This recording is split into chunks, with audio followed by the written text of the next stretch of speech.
Hello everyone, welcome to Sunya IAS and welcome to this lecture. In this lecture, we are going to talk about the Council of Ministers, which is again a part of the Union Executive. Now, these topics seem to be very easy and very straightforward, but when you see these questions in the UPSC examination, you tend to fumble a bit and you do even the correct and simple statements wrong. So it's very important that you have your final set of notes that you can revise again and again so that you don't get it wrong. So when you talk about Council of Ministers, the Council of Ministers are mentioned in the Indian Constitution. Okay, and for the ones who are watching this video for the very first time and this series for the very first time, let me just tell you that we are aiming at making our final revision notes that we will read 1 week before prelims for rapid revision, right? So we are making our final revision notes, we are discussing MCQs, and we are completely getting ourselves ready in the prelims mode so that we can tackle any question that comes towards us, right? That is what we are doing. So how you are supposed to make these sessions useful for yourself? Whatever I tell you to write it in A4 size sheets. So for example, the notes for Council of Ministers should not be more than 2/3 of a page. Okay, that is my goal for you. Simple, just pointers and move forward so that you can just keep on revising. All your polity will be maximum to maximum 40 pages, not more than that. 40 also I'm saying a lot because it's very difficult to revise 40 pages before prelims for one subject, right? So my goal will be short notes, but the notes that have everything for you. Okay. Now let's come to the fact what we are discussing about the Council of Ministers. So when we say Council of Ministers, we actually mean the word Sarkar. Okay, the word Sarkar means Council of Ministers, and in Article 75, it is clearly written, the word Council of Ministers headed by the Prime Minister is clearly mentioned in Article 75, and Article 75 is the bulwark of the principle of collective responsibility. Okay, so when we talk about the principle of collective responsibility, which is again bulwark of your parliamentary democracy, that if and when the executive loses the confidence of the legislature, then the executive has to resign. Okay, so Article 75 talks about the fact that they are responsible to the Lok Sabha. So please write this down. Council of Minister responsible to Lok Sabha, not to the entire parliament, because the I'm saying non-cooperation, the no confidence motion can only be presented and passed in the Lok Sabha, not in the Rajya Sabha. Why is that so? Because Lok Sabha is the popular house directly elected by the people. So, what you need to write is the Council of Ministers is directly responsible to the Lok Sabha. Now, another thing. Earlier, this was not the case, but now the fact is that after the 42nd and the 44th Constitutional Amendment Act, and we have already talked about this, the advice of the Council of Ministers is now binding to the President of India. So just listen to this. The 42nd Constitutional Amendment said that this particular advice, first of all, shall not be tendered into any court. Hai na? That is there. It is beyond judicial review. So write this also. It is beyond judicial review. Another thing, 42nd Constitutional Amendment said that President can not actually reject or return the advice. So President is bound by the advice. 44th Constitutional Amendment said that President can return it once, be it advice or be it a bill.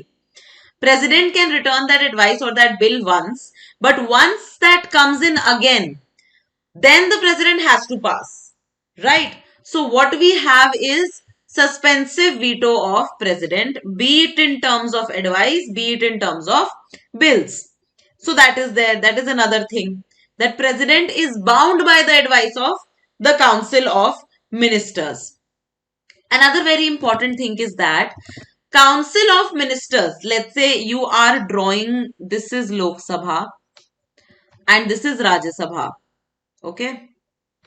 There are no common members in the Lok Sabha or Rajya Sabha. You know that, right? But there will be a common Council of Ministers. The Council of Ministers will come from both Lok Sabha and Rajya Sabha. Okay. Now the thing is that anyone who is being invited to be a part of this Council of Ministers holds a lot of power. Okay, he or she is a minister after all.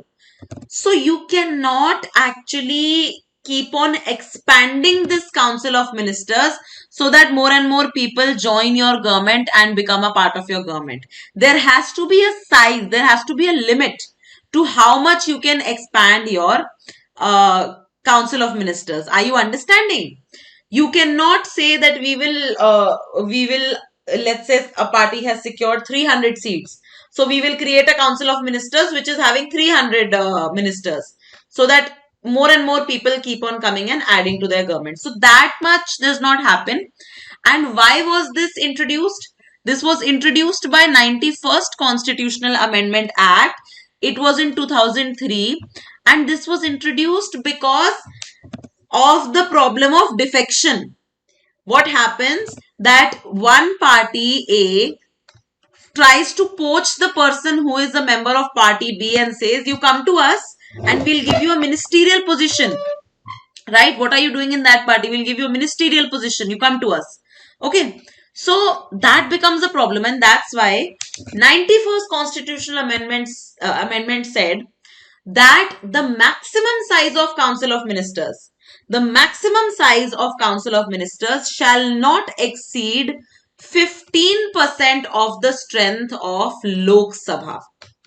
15% of the strength of Lok Sabha, not the entire parliament, and these small details are very important. 15% of the strength of Lok Sabha. So, in the next Lok Sabha, there are going to be 543 members because Anglo-Indians are not going to be nominated anymore. So, 543 members, 15% of 543 members is the maximum limit that these Council of Ministers can go. So this was added by 91st Constitutional Amendment Act, and let me tell you, a question has been asked on it already. So please write it down, right? This is very, very, very important. Another thing, and from this also question has been asked. There are three types of ministers. Okay. There are three types of ministers, but these types of ministers, their differentiation is not mentioned in the Indian Constitution. Okay, their differentiation is not mentioned in the Indian Constitution. So, there can be a cabinet minister.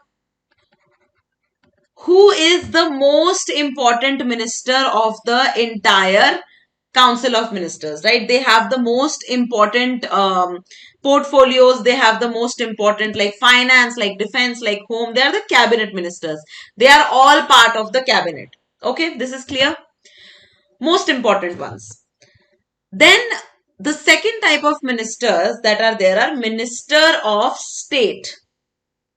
So Ministers of State can have an independent charge of a ministry, right? Like sports ministry, the relatively smaller ministries like sports ministry, etc. So Minister of State independent charge can be there, or Minister of State can be attached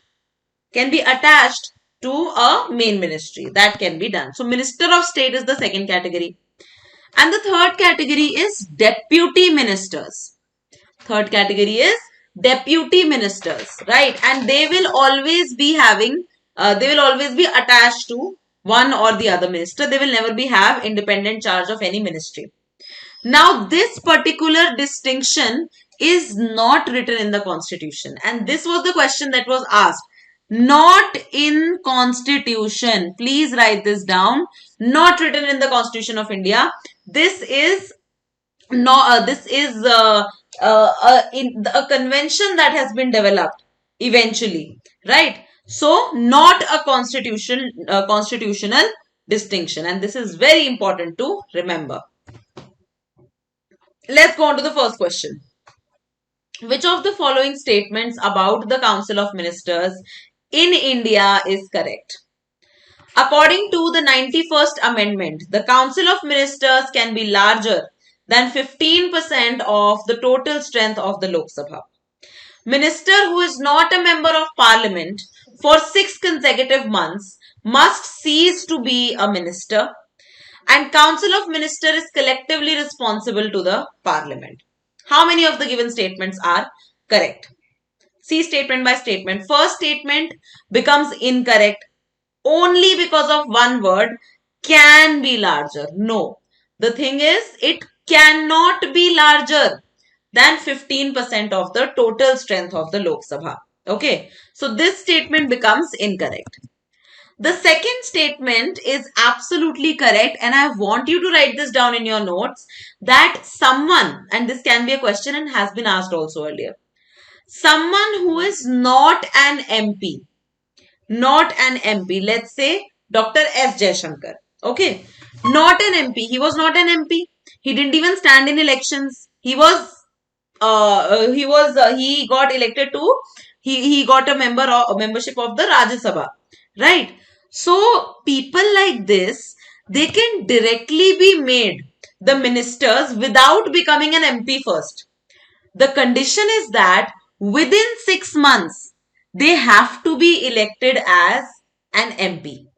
Because otherwise, if you are not elected, if you are not nominated, then what are you doing in the people's house? What are you doing in the Parliament of India, which is creating laws? When you have, ऐसे तो कोई भी किसी को भी उठा के ले आएगा, है ना, Parliament में, that cannot happen. So that is why this provision. And so this statement is absolutely correct. Council of Ministers is collectively responsible to the Parliament. Again, one statement made it all incorrect. No, it is collectively responsible to the Lok Sabha, right? So only one statement is correct, and here just take the second statement as a part of your notes, that even a non-MP can be selected as a minister, but has to be a part of the Lok Sabha or Rajya Sabha within 6 months. So either they fight an election and win, or they get nominated to the Rajya Sabha. Mostly it happens that the nomination aspect, which the president nominates, is because people have to be elected as ministers. Okay, that is there. Next question. Moving on to the next question. Consider the following statements about individual responsibility of ministers in India.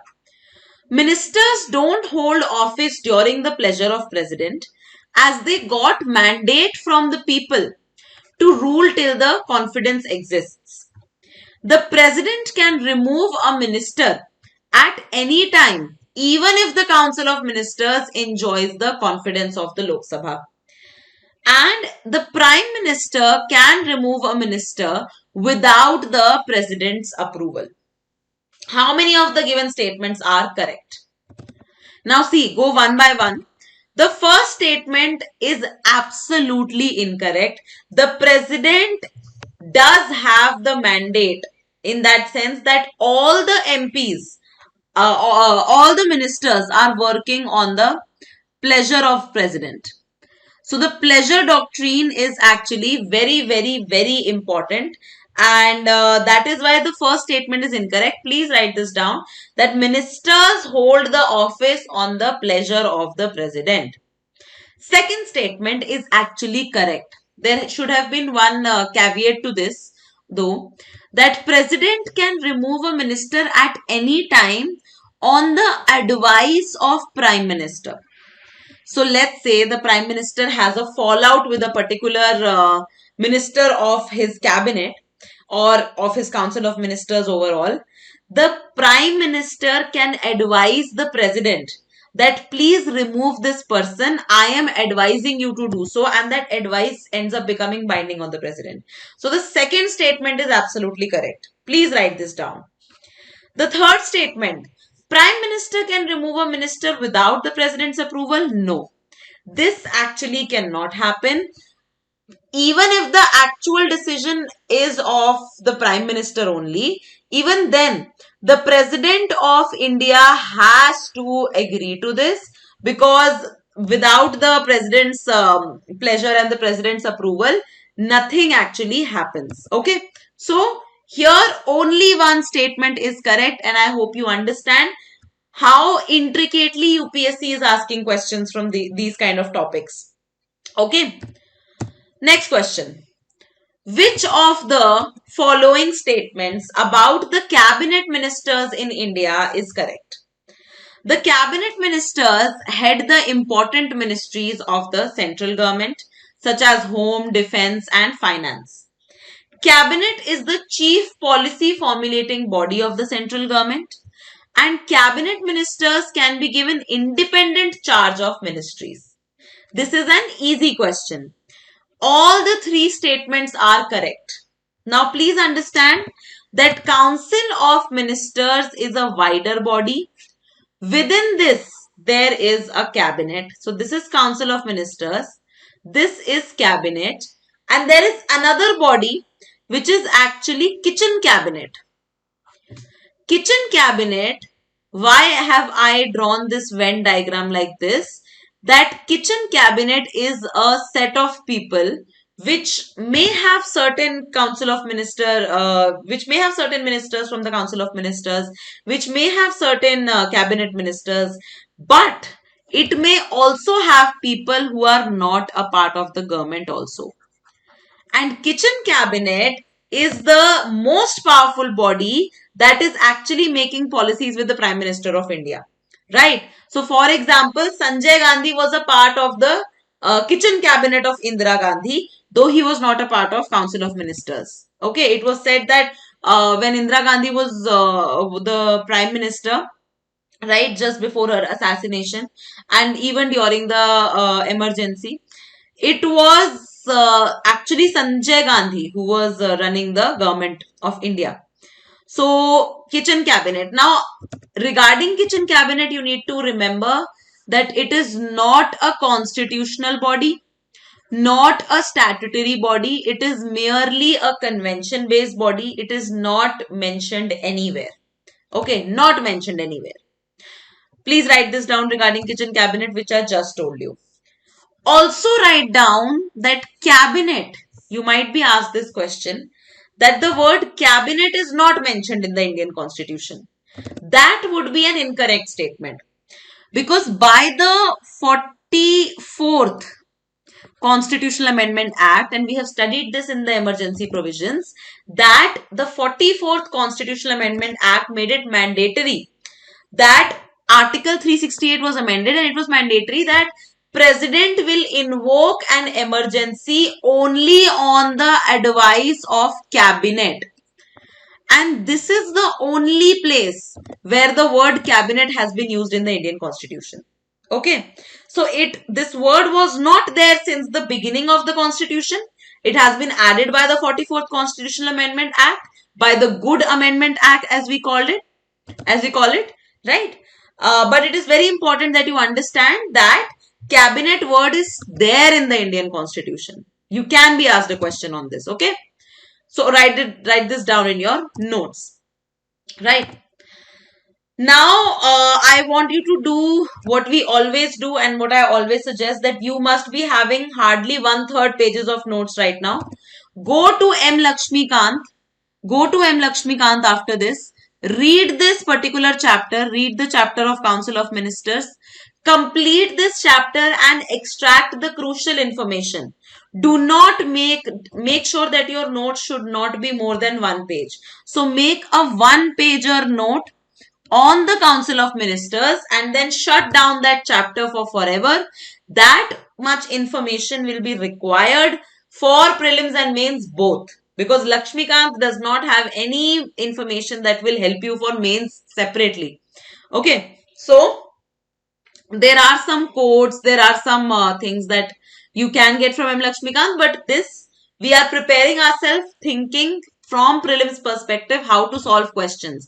So it is your responsibility that you have to make very crisp notes, one-pager notes for the Council of Ministers. Go to M. Laxmikant and read this chapter in such a manner that you don't have to open the chapter again. Right? So, once you are done with M. Laxmikant for this chapter, you will be very relieved that, okay, this chapter is made of so many pages and we have brought down to one page which can actually be revised multiple times before your prelims. That will be a very relieving feeling. Trust me on that. Now, let me just tell you something about the Revise Entire Prelims syllabus through 3000 MCQs course. And this is our goal for this particular course, that you should be prelims ready and this phobia of prelims should actually end. We will be covering the entire syllabus that is required for prelims perspective: modern history, Indian polity, geography, economy, art and culture, current affairs, ancient medieval, environment, ecology, science and tech. Right?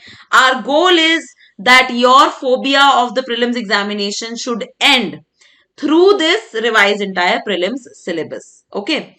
And your brain should start working in this direction, that you can tackle any question in the best possible manner through the best rational mind possible, and you make the best use of your time. That is very, very important. Okay. So if you want to know more about this course, we have tried to keep it very, very affordable.